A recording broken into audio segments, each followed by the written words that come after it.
in the country, but in the entire world. He is Stephen Jones from the Dallas Cowboys. Stephen, welcome back to the program. How are you? Hey, Mike. Great being on.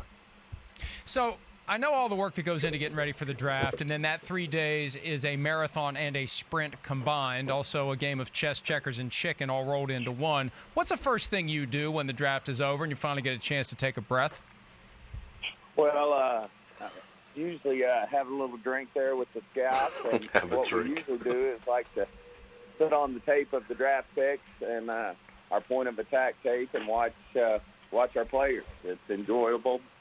Of course, that's after we take care of free agency. The college free agent, we think, is our 8th round, and a lot of work goes into that, but we have to finish that up first.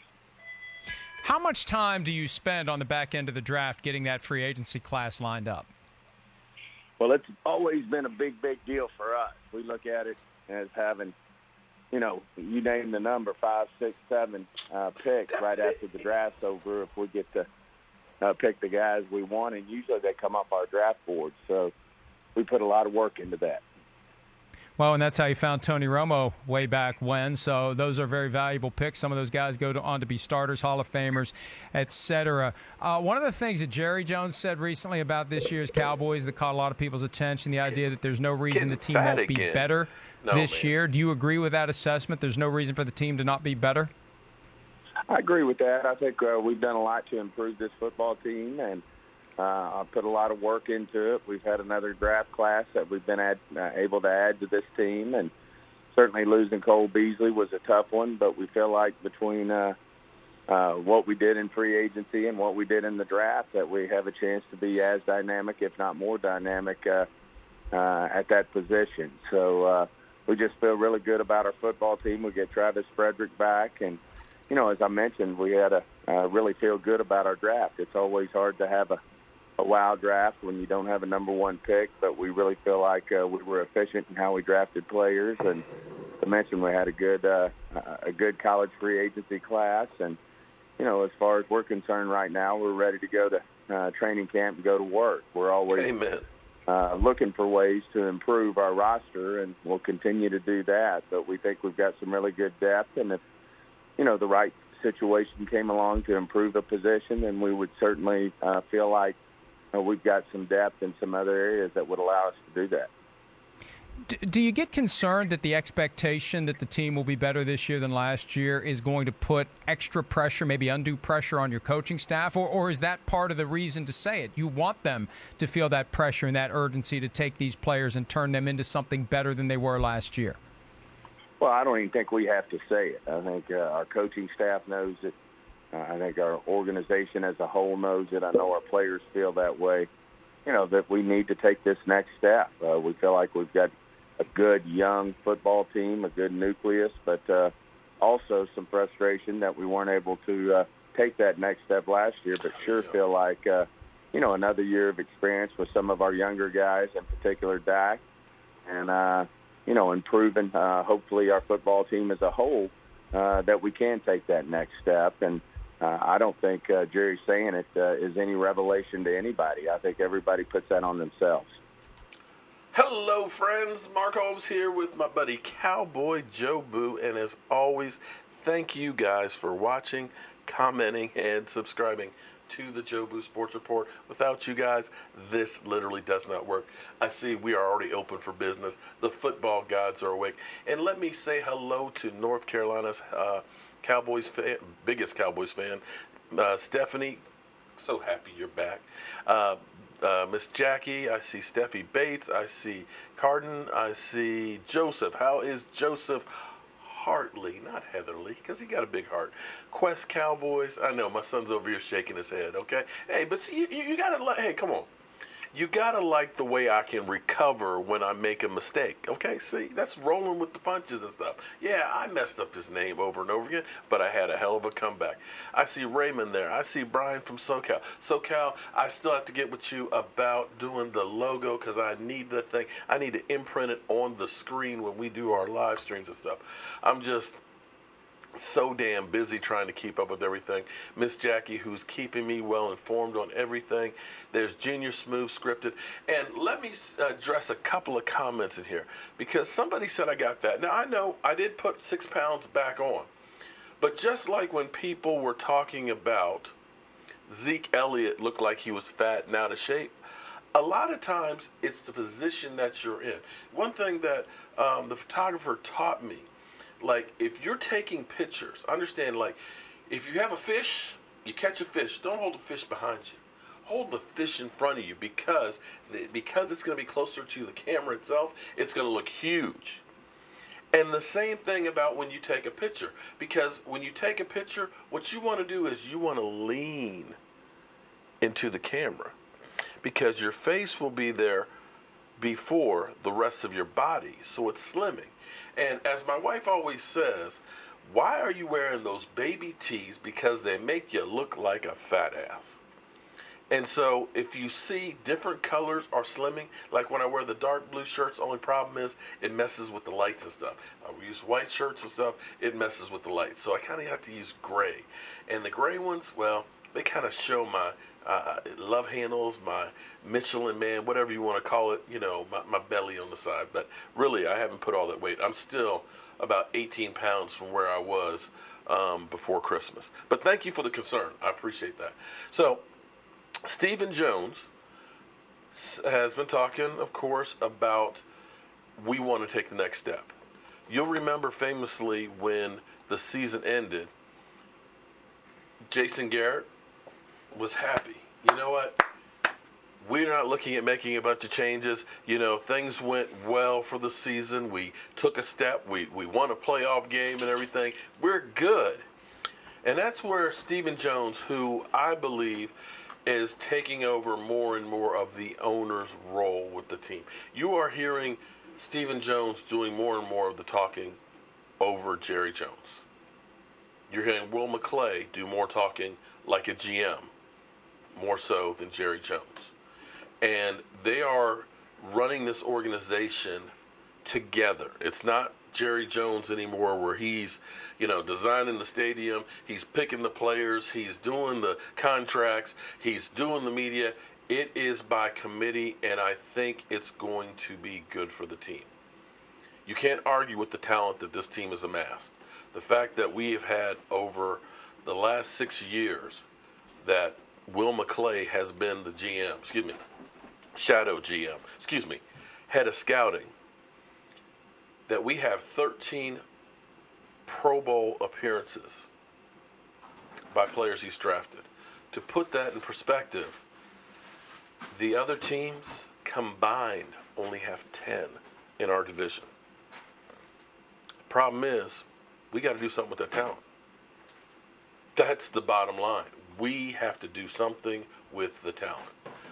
Hopefully everything sounds good. Let me check something here, make sure I didn't mess up on the audio.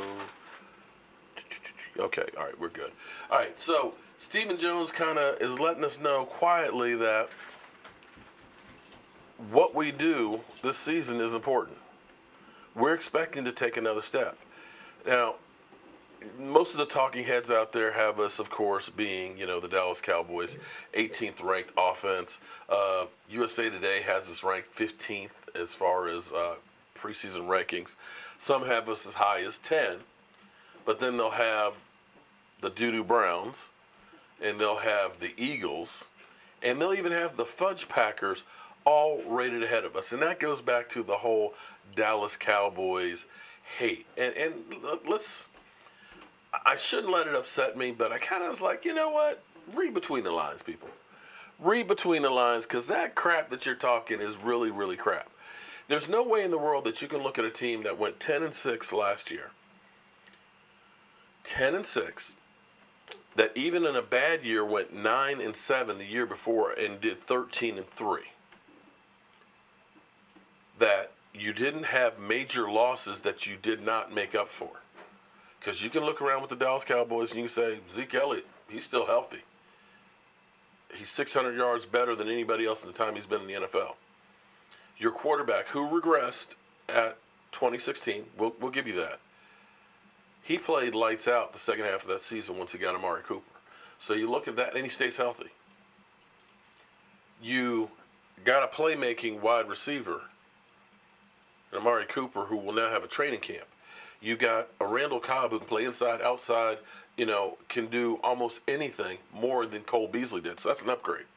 You brought back at least a security blanket. We know he's slow, but he's always open and he always catches the ball. And Jason Witten. You bring back an all-pro center. You end up drafting another stud offensive lineman. So even if he doesn't make it on the field, you've got great backups across the line. So how is it that you believe that that team's going to go back? I know we got a tough schedule. But how is it that you can honestly look at that team and say, yeah, they got worse? And yet you can take a Green Bay Packer team that has not had a winning season in 3 years and say they're better than the Cowboys. How can you honestly, legitimately say that? And that just goes back to the hate of the Dallas Cowboys. Now, I will give you this one right here, because this one I kind of like. And this one is actually kind of cool. Started off with a W. I haven't beaten the Giants. W again. They're going to beat the Redskins. There's too much inconsistency on the offensive side. I know I love Rose, and I'm a big Dolphins fan, but we're going to give them a W there with the Dolphins. Well, they're going to take their first loss with the Saints. L. In New Orleans. It's tough to play. I've been there three times it last is hell year. to play there. All right, week 5. Green Bay Packers, Aaron Rodgers. They didn't do enough for me offensively to help them out. So go ahead and give the Cowboys a W there. There you go. As much as I love the Jets and I love Le'Veon Bell, a W there for the Dallas Cowboys. Eagles. Logan's enjoying this. Yeah, I mean, Logan, we may have a chance to go to Dallas and catch a game if Jerry's watching. W right here. Oh, W. gotta speak. Are there any reasons for all this, or just like, hey, they're real good? No. They're I just think some teams are better than others, but for me, this first half is pretty simple. You get a fast start, you get rolling. Now, this is where it gets a little nerve-wracking. Okay. So I'm going to have 7-1. Yeah, it's nice. I'm going to have them here get a W with the Vikings. I still think Kirk Cousins has a lot to work out, even though I do like them. I just think the Cowboys' running game is a little bit better. We're going to beat the Lions. Now, we're in New England. Whoa, Tom Brady and the Pats. They're going to be doing W. Don't do it. What? Okay. What? Right there. All right? Bills, W. Fourth quarter.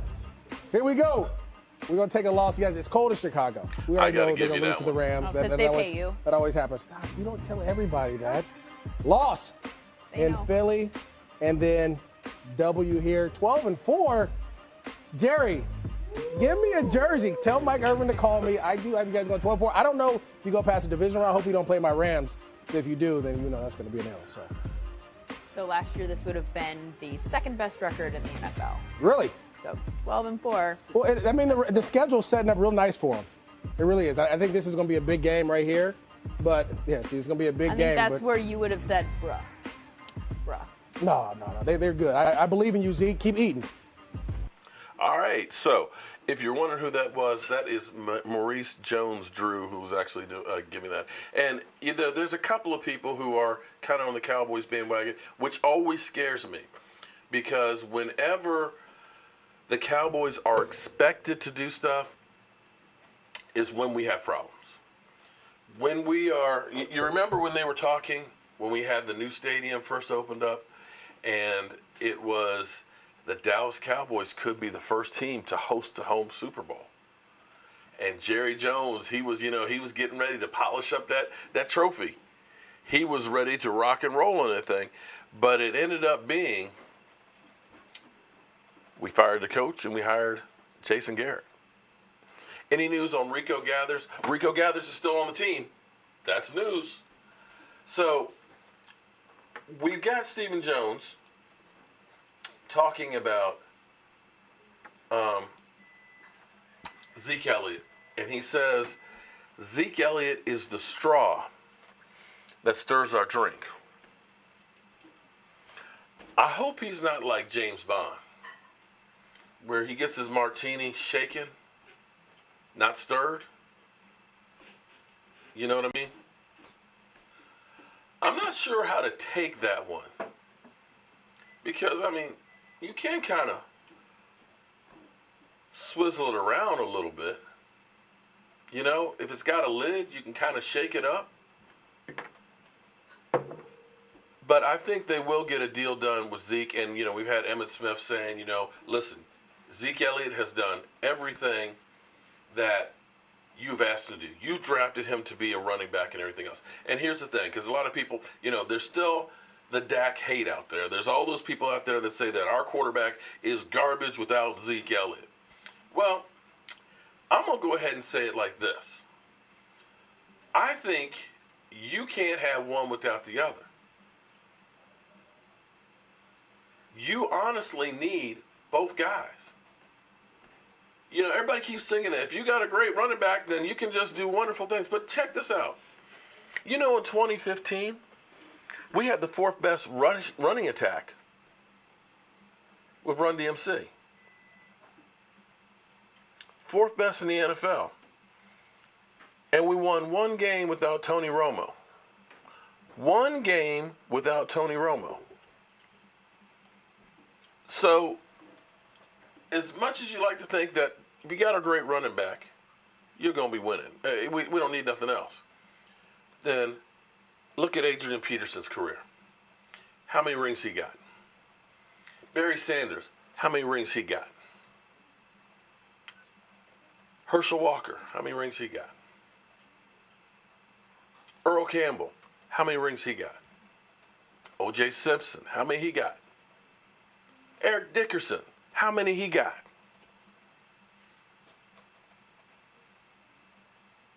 None.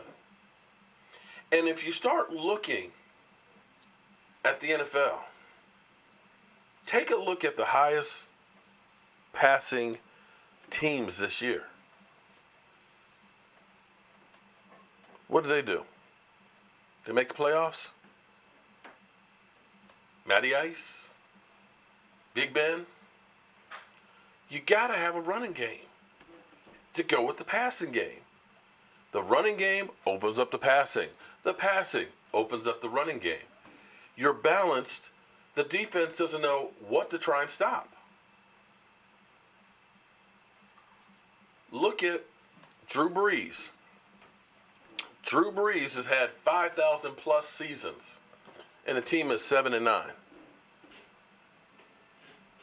Now it's 4,000 yard seasons, and he's got Alvin Kamara. He's not taking the abuse. His career is prolonged, and they're killing people.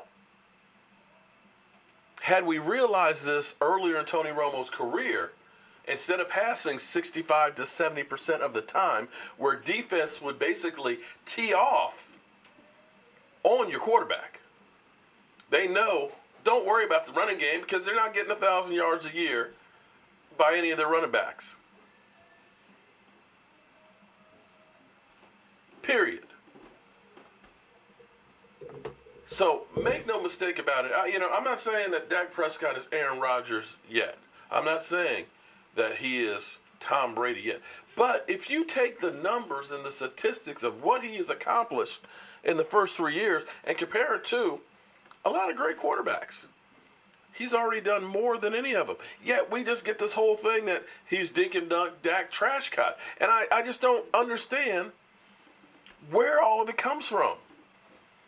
We got 3 years in a row with winning records. Did we ever have that with Tony Romo? When was the last time we had 3 years in a row winning? We got the best team that we've had in forever. We got a playoff win this past year. And even in the Rams game, I won't say Dak won the game, did enough to win the game, but he certainly didn't do anything to lose the game. Thank you, Stephanie, for that. Thank you for moderating and making sure everybody stays in line.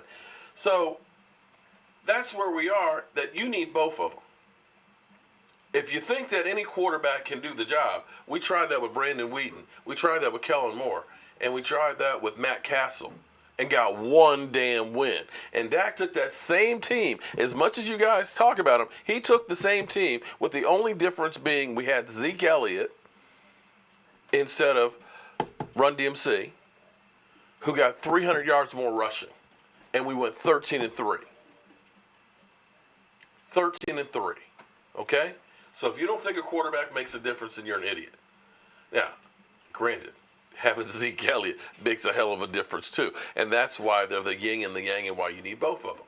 Now, I found a new site that I absolutely, positively love. And here's the thing. You got Emmitt Smith being a running back. He's like, man, you got to hurry up and pay Zeke, man. He's done everything he's supposed to do. Pay the man. And I agree. Pay the man. And I think you should pay Zeke sooner than later. And here's the reason why you pay him sooner than later. You go ahead and give him an extension. Make it a 4-year deal. That means you're counting this year as well as next year, which is the 5th-year option. Okay? So basically, if you make him a contract extension, you're making it so when he's 27 years old, you're done with it. Everybody keeps saying, no, make him play on this year and then play on next year. Well, next year's is already $9 million. He's getting almost $4 this year. You already got $13 million in there. Right? So basically, add 2 more years onto what he currently has. If he's worn out, broke down in 4 years, it's okay. Then you can let him go. If he's not, you can give him another contract extension. But if you wait after this year and then next year, then you talk about him being 29 when the contract is over. You follow where I'm going with this? And the reality is the longer you wait, the more it's going to cost you down the road. So that's why I agree. You should go ahead and take care of Zeke. But here's a really interesting thing, because the other part of the equation is this. Quarterbacks play forever. Quarterbacks have the advantage of the officials, well, unless you're Cam Newton or Dak Prescott, where you get lit up and you don't get the flags. If you're Tom Brady, when they do this to you, you're getting 15 yards. But you have the advantage of not getting hit like a running back will. And here's an interesting, I absolutely, I love this site. Now check this out. This is an injury predictor. Sports injury. And this is just giving you the odds or the percentages by the way the team's built up, by the players' past injuries, the type of offense, how much this player will play, and it'll give you the probability of injuries. So we're going to look at quarterbacks right now here. Let me explain that a little bit. So the probability of injuries, the worst for a quarterback this season, let me come back a little bit here. Most likely to get injured is Josh McCown of the New York Jets because, well, basically he's got a 4.2% chance of getting injured each game because his offensive line stinks and the team stinks around him. Josh Allen would be next. And then Sam Bradford. I can't believe that Sam Bradford's not the first one, because Sam Bradford literally gets off the bus and gets injured. I mean, has there anybody else been as injured as much as he has? And then you got Cam Newton coming back off the shoulder surgery. Marcus Mariota, another guy who stays injured. Josh Rosen, rookie, and Miami stinks. Baker Mayfield. Okay. And as we go down this list here, you see, Jameis Winston. You see Aaron Rodgers. He's kind of high up in there. Alex Smith, he won't even play. I don't even know why he's on there. Deshaun Watson. Watson plays great, but that guy gets lit up a lot. He gets sacked a hell of a lot. And then you have a 38, Carson Wentz. Here's where it's interesting. Carson Wentz has a 38.3% chance of getting injured. Wow. And this number, durability, he's a 2. Let's keep on going down the line. Big Ben, he's had some injuries. Nick Foles in Jacksonville, yeah, he's going to get beat up. Teddy Bridgewater, he's another guy that's always injured.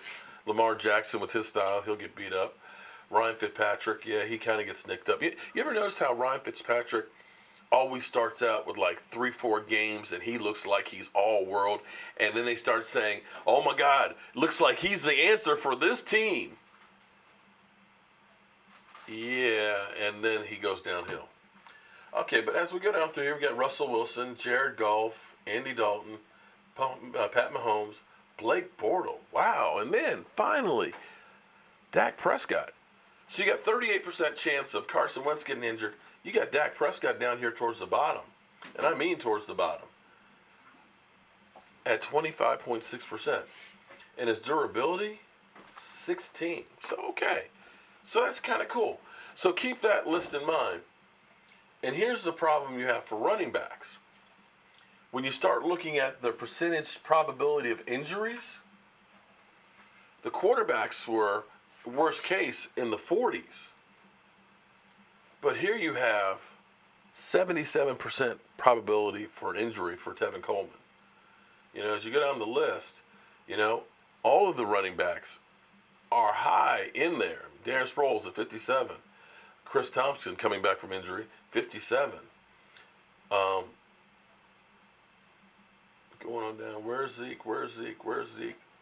Zeke is low on the list, but even Zeke is at 47.6, one of the lower ones on the list. H. Flores, thank you very much for the super chat. And that being said, Zeke doesn't get hurt. But what this tells you is running backs do. And running backs hit the wall usually by about 27. And when they are used, when they have that 300 carry threshold, they go off the cliff. We saw DeMarco Murray where we ran the hell out of him. We ran the hell out of DeMarco Murray. The next year, 700 some yards. So you only have so many carries in a running back. It's just the nature of the beast. When you are running at full speed and you got 300-pound linemen that are coming at you, some of them that can run 4.7, 4.6s. I must have missed that super chat. I apologize. Hold on, let me see if I can see who it was. Boom, boom, boom, boom, boom, boom, boom, boom. Oh, I missed a couple of them. Quick Lot, thank you very much for the super chat. Caden Farrell, thank you very much for the super chat. I appreciate all the love and support. And some of you were asking about the other. Here's what I've done. This is actually, I have another YouTube channel. Actually, that's not a watermark. That's actually from the software that we have in here that we can put stuff on the screen and stuff. I actually need to get Brian SoCal to do the Joe Boo watermark so I can actually put in all the videos and stuff and have it on there.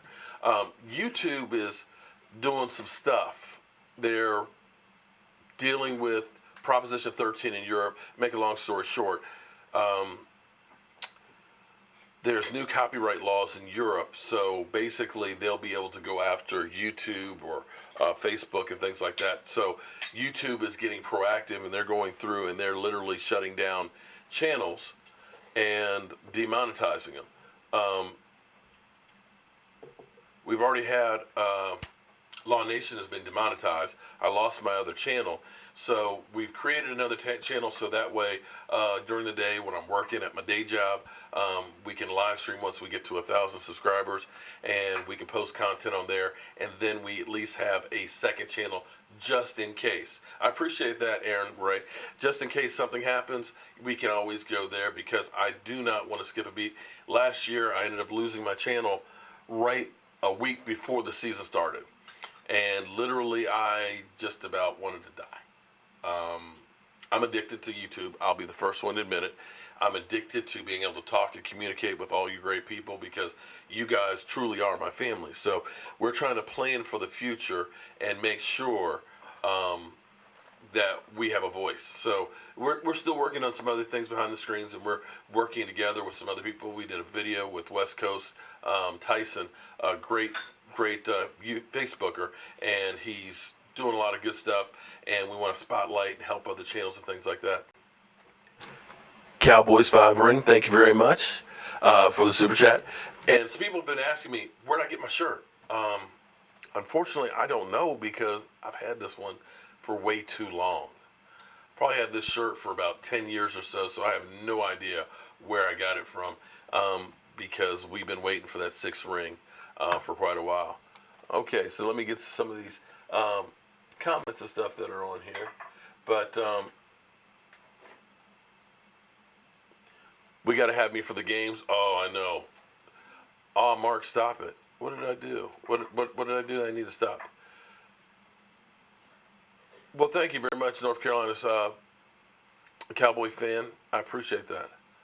Got so much love. So that's where we are with our Dallas Cowboys. Now, Miss Jackie, where did I put that clip? Do I have that clip? Oh, no. Oh, no. Miss Jackie, what did I do with it? I don't see it. It must be... It's over here. Okay. I got too much stuff here that I'm actually got to run here. Miss Jackie, it's really nice because I wake up in the morning and Miss Jackie, because she has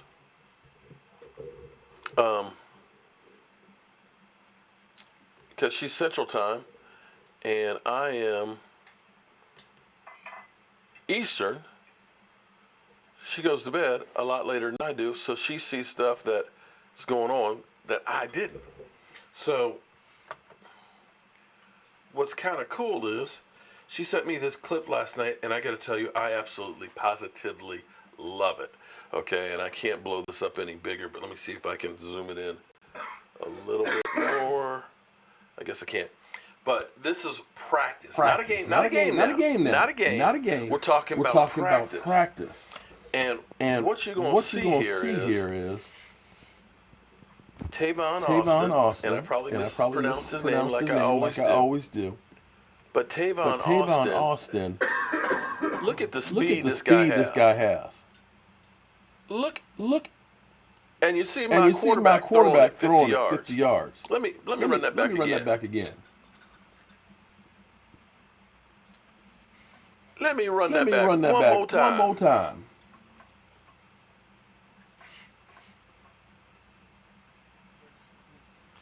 So